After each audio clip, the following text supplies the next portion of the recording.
What if one of history's greatest scientists predicted exactly how religion would destroy civilization?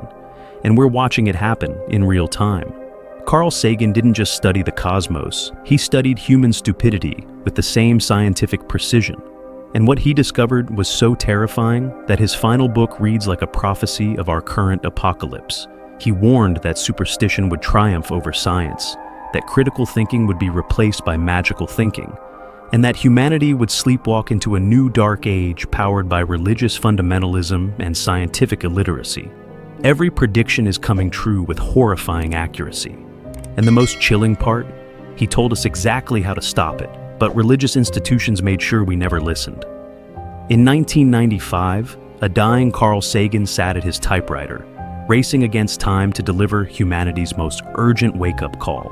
His body was failing from a rare blood disease, but his mind burned with apocalyptic clarity about what was coming. The result was The Demon-Haunted World, a book so prophetic it feels like he had a time machine aimed at 2024. Sagan didn't just see the future, he understood the psychological mechanisms that would create it. He watched Americans abandon scientific literacy for comfortable delusions, trade critical thinking for tribal belonging, and embrace superstition as a shield against uncomfortable truths. And he realized that religion wasn't just failing to stop this intellectual collapse, it was actively accelerating it. But here's where the story becomes psychologically devastating. Sagan's warnings weren't ignored accidentally. They were systematically suppressed by the very institutions that claim to care about human welfare. Religious leaders, political opportunists, and corporate interests recognized that an educated, scientifically literate population would be impossible to control. So they did what humans always do when truth threatens power. They declared war on truth itself. The weapons in this war weren't bombs or bullets. They were more insidious. The deliberate cultivation of anti-intellectual sentiment, the systematic undermining of scientific authority, and the promotion of alternative ways of knowing that just happen to align perfectly with profitable delusions and religious dogma. Sagan predicted that America would become a society where people believe in astrology more than astronomy, where crystal healing gets equal time with evidence-based medicine, where religious revelation is considered more reliable than peer-reviewed research. He warned of a future where scientific literacy would become so rare that charlatans could sell any absurdity to a gullible public, desperate for simple answers to complex problems. Look around. Millions of Americans believe the Earth is flat, despite overwhelming evidence to the contrary. Anti-vaccine movements have brought back diseases that were nearly extinct. Climate change denial persists despite unanimous scientific consensus. Religious fundamentalists demand equal time for creation myths in science classrooms. Alternative medicine quackery generates billions, while evidence-based treatments are dismissed as big pharma conspiracies. Every single prediction has materialized with horrifying precision. But here's what makes this psychologically fascinating. The people most resistant to Sagan's warnings are exactly the ones he was trying to save.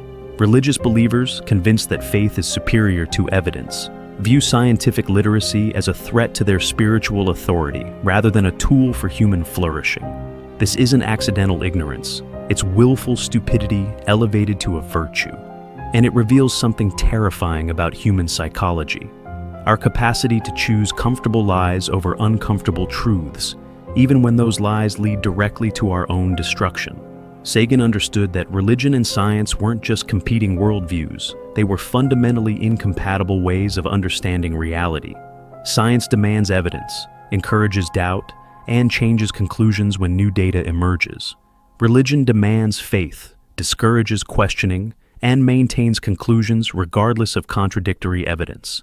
This creates an inevitable conflict that most people try to resolve through compartmentalization, keeping their religious beliefs in one mental box and their scientific understanding in another. But Sagan recognized that this psychological compartmentalization was unsustainable and ultimately destructive. You can't simultaneously believe that evidence matters and that faith transcends evidence. You can't champion critical thinking while accepting claims that crumble under critical analysis. What's psychologically revealing is how religious institutions responded to this challenge. Instead of honestly grappling with the conflict between faith and reason, they launched a sophisticated propaganda campaign designed to undermine scientific authority itself. They couldn't defeat science through evidence, so they attacked the very concept of evidence-based thinking. The strategy was brilliant and devastating. Convince people that scientists are just another type of priest, that scientific theories are just another form of religious dogma, and that choosing between competing explanations is a matter of personal preference rather than evidence evaluation. Once you convince people that all truth claims are equally valid, scientific literacy becomes impossible and superstition becomes inevitable.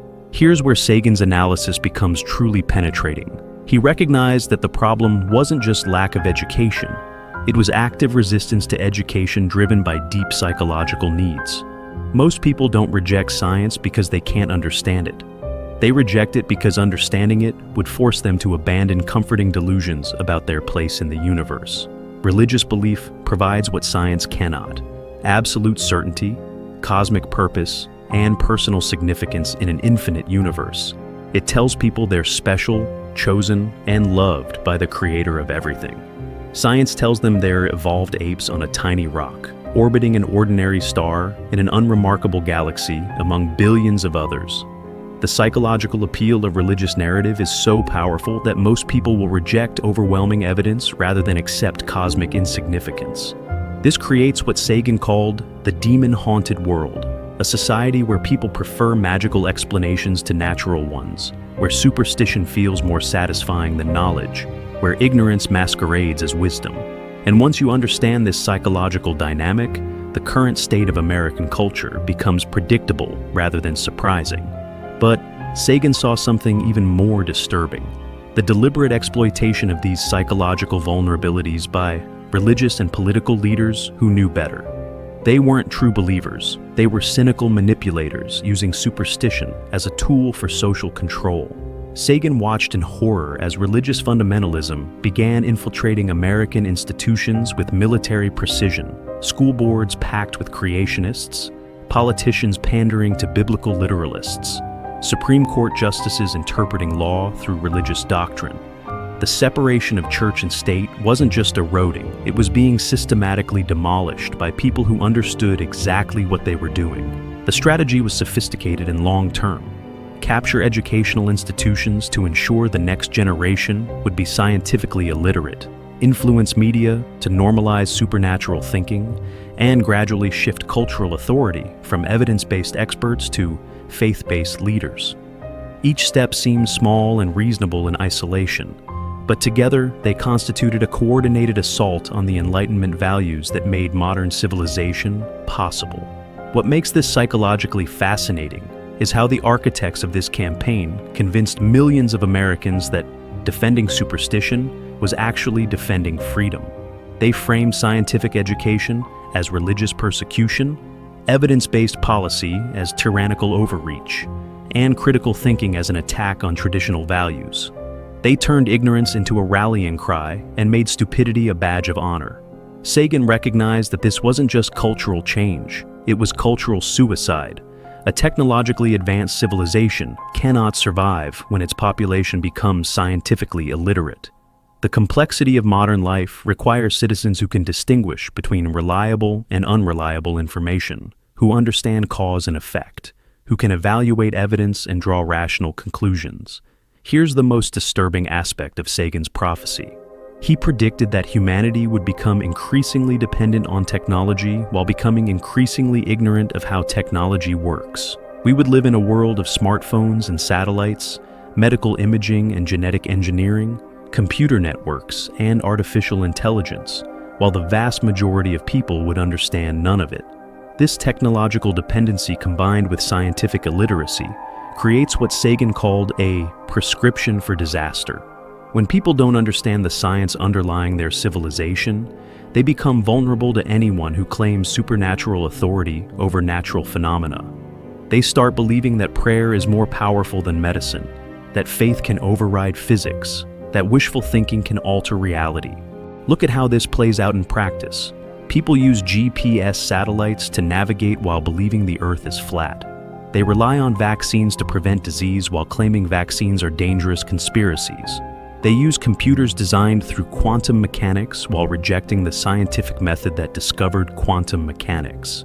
They live in a scientifically constructed world while maintaining a pre-scientific worldview. The psychological compartmentalization required to maintain these contradictions is staggering, and it reveals something profound about human nature. Our capacity for cognitive dissonance is so vast that we can simultaneously depend on and deny the same knowledge systems without experiencing psychological distress. Sagan also predicted how mass media would abandon its responsibility to educate and inform, instead choosing to entertain and manipulate. He foresaw the rise of infotainment, where complex scientific issues would be reduced to false controversies between competing viewpoints, where expertise would be treated as just another opinion, where ratings would matter more than accuracy. The pattern is everywhere now. Climate scientists debating oil company shills as if both perspectives were equally valid. Medical experts sharing panels with anti-vaccine activists. Evolutionary biologists forced to defend established science against religious fundamentalists. The media's obsession with balance created a false equivalence between knowledge and ignorance, between evidence and superstition, between expertise and opinion. This wasn't accidental. It was the predictable result of treating truth as a commodity rather than a value.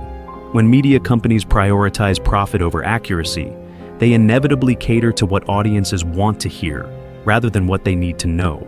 And what most audiences want to hear are comfortable lies that confirm their existing beliefs rather than uncomfortable truths that challenge their worldview. Religious institutions exploited this media transformation brilliantly, creating their own information ecosystems where superstition could flourish without interference from inconvenient facts. They built television networks, radio stations, and internet platforms where religious authority could compete directly with scientific expertise for cultural influence. Perhaps Sagan's most prescient warning concerned the deliberate sabotage of public education by religious extremists. He predicted that creationists would infiltrate school boards, textbook committees, and state education departments, gradually replacing scientific curriculum with religious propaganda disguised as alternative theories and critical thinking. The strategy was diabolical in its effectiveness. Instead of openly promoting religion, they would attack science. Instead of defending creationism, they would demand teaching the controversy about evolution. Instead of imposing biblical literacy, they would call for academic freedom to question established scientific theories. Each tactic sounded reasonable to people who didn't understand the underlying agenda. Who could oppose critical thinking? Who would reject academic freedom? Who would resist teaching alternative viewpoints? But Sagan recognized that these weren't genuine calls for intellectual openness. They were Trojan horses designed to smuggle superstition into science classrooms. The psychological manipulation was brilliant. They convinced parents that protecting their children from scientific literacy was actually protecting them from indoctrination. They framed evidence-based education as ideological bias and superstition-based education as balanced perspective. They made ignorance sound like wisdom and knowledge sound like propaganda. Sagan also foresaw how religious fundamentalism would merge with political extremism to create a movement that was simultaneously anti-intellectual and authoritarian. He predicted that scientific expertise would be dismissed as liberal bias, that evidence-based policy would be attacked as political oppression, that rational discourse would be replaced by tribal loyalty and emotional manipulation. The psychological mechanisms are identical to those used by totalitarian movements throughout history. Create an us versus them mentality, demonize intellectual elites, promote leader worship over critical thinking, and convince followers that their ignorance is actually superior wisdom that threatens the corrupt establishment. Religious fundamentalism provided the perfect foundation for this political transformation because it had already trained millions of Americans to value faith over evidence, authority over analysis, and group loyalty over individual thinking. The transition from religious fundamentalism to political extremism required no new psychological skills, just new targets for the same anti-intellectual impulses. What makes this particularly tragic is how it perverted legitimate concerns about political corruption and institutional failure. Instead of demanding better evidence and more rigorous analysis from their leaders, people were convinced to reject evidence and analysis entirely. Instead of holding authorities accountable to higher standards, they were taught to worship authorities who confirmed their prejudices. Sagan died just as the internet was beginning to transform human communication, but he understood its potential for both liberation and catastrophe. He recognized that unprecedented access to information could either enlighten humanity or drown it in an ocean of misinformation, depending on whether people developed the critical thinking skills necessary to distinguish reliable from unreliable sources. The outcome has been exactly what Sagan feared. Instead of creating a more informed population, the internet has enabled the formation of isolated information bubbles, where people can surround themselves with sources that confirm their existing beliefs, while avoiding any exposure to contradictory evidence. Religious communities have used this technology to create alternate realities where superstition appears scientifically validated, and scientific consensus appears religiously motivated. The psychological appeal of these echo chambers is irresistible to most people. Why struggle with complex evidence that challenges your worldview when you can find simple explanations that validate it? Why endure the discomfort of intellectual uncertainty when you can achieve the satisfaction of absolute certainty? Why accept the hard work of critical thinking when you can enjoy the easy comfort of confirmation bias? But Sagan understood that this psychological comfort comes at an enormous cost: the gradual erosion of humanity's capacity to distinguish between truth and falsehood, between knowledge and opinion, between evidence and superstition. Sagan also recognized how corporate interests would exploit scientific illiteracy for financial gain. He predicted the rise of industries built on deliberate misinformation: alternative medicine companies selling useless treatments, environmental polluters funding climate denial, tobacco companies hiding health risks, pharmaceutical corporations suppressing negative research results. The pattern is always the same. When scientific evidence threatens profitable activities, corporations don't change their activities. They attack the evidence. They fund pseudoscientific research, promote fake experts, create artificial controversies, and exploit public scientific illiteracy to maintain profitable delusions. Religious institutions proved to be natural allies in this corporate war on science because they had already established the cultural precedent that faith could override evidence, that traditional beliefs were superior to new discoveries, that questioning authority was dangerous and wrong. The partnership between corporate greed and religious superstition created a perfect storm of anti-scientific sentiment that made rational public policy nearly impossible. What's psychologically revealing is how ordinary people became willing participants in their own exploitation. They chose to believe comforting lies about climate change, vaccine safety, and alternative medicine, rather than confront uncomfortable truths that would require difficult lifestyle changes or challenge profitable delusions. In his final writings, Sagan delivered his most chilling prediction: that humanity was entering a new dark age where scientific literacy would become so rare that civilization itself would become unsustainable.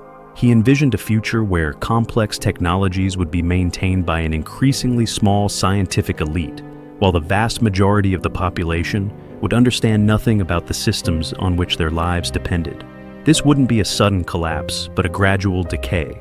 Infrastructure failing because voters don't understand engineering. Medical advances stalling because patients prefer superstition to science. Environmental problems worsening because citizens can't evaluate evidence about complex systems. International cooperation breaking down because different populations embrace incompatible delusions about reality. The psychological foundation of this collapse would be the triumph of tribal thinking over rational analysis, the elevation of emotion over evidence, the preference for simple lies over complex truths. And at the center of this intellectual catastrophe would be religious institutions that had spent centuries training people to value faith over reason, authority over analysis, comfort over truth. But Sagan didn't just predict disaster, he provided a roadmap for avoiding it. He called for massive investment in scientific education, aggressive promotion of critical thinking skills, and cultural celebration of intellectual curiosity over religious certainty. He envisioned a society where scientific literacy was considered as essential as basic literacy, where evidence-based thinking was taught from childhood, where superstition was recognized as a threat to human welfare rather than a source of comfort and meaning. The tragedy is that we had the knowledge, resources, and opportunity to follow Sagan's roadmap. We could have chosen scientific enlightenment over religious obscurantism, critical thinking over tribal loyalty, evidence-based policy over superstition-driven politics. We could have built the rational, compassionate, scientifically literate civilization that Sagan believed was possible. Instead, we chose comfort over growth, certainty over truth, tribal belonging over universal understanding. We let religious institutions convince us that ignorance was wisdom, that superstition was superior to knowledge, that faith was more reliable than evidence. We allowed corporate interests to exploit our scientific illiteracy for profit, while political extremists weaponized our tribal instincts for power. And now, we're living in the world Sagan warned us about. Scientifically illiterate, superstition-dependent, and increasingly unable to distinguish between reliable and unreliable information about the complex systems that determine our survival and flourishing. Carl Sagan gave humanity the most important warning in our species' history. Backed by rigorous analysis of both cosmic and human nature, he showed us exactly how religious thinking would undermine the scientific literacy necessary for civilizational survival. He predicted with stunning accuracy how superstition would triumph over evidence, how tribal loyalty would override rational analysis, how comfortable delusions would defeat uncomfortable truths. Every prediction has come true. Every warning has been validated. Every recommendation has been ignored. The question now isn't whether Sagan was right. The evidence is overwhelming. The question is whether we still have time to heed his warnings before the damage becomes irreversible. Whether we can choose scientific enlightenment over religious obscurantism before ignorance destroys the technological civilization that depends on knowledge for its existence. The choice is still ours, but the window is closing fast. And Carl Sagan, prophet of reason in an age of superstition, has already told us exactly what will happen if we continue choosing comfort over truth. Carl Sagan saw this coming decades ago and gave us the roadmap to avoid it. But religious institutions made sure his warnings were buried under waves of comfortable superstition. Every prediction is coming true with terrifying accuracy, and we're running out of time to change course. If this opened your eyes to how religion systematically undermines scientific literacy, don't let that realization fade. The real challenge is to become the scientifically literate person Carl Sagan believed you could be. Question everything, demand evidence, and think critically about every claim, especially the ones that feel most comfortable. Immerse yourself in real science, not propaganda disguised as research. Choose knowledge over ignorance, evidence over blind faith, rational analysis over tribal loyalty. Sagan gave us the tools to build a rational, compassionate, scientifically enlightened civilization. The question is whether we'll use them before it's too late. The choice is yours. Remain a victim of anti-intellectualism, or rise as a guardian of scientific thinking, the force that makes true human flourishing possible. The demons are winning, but the fight isn't over. Sagan showed us how to banish them forever if we have the courage to listen.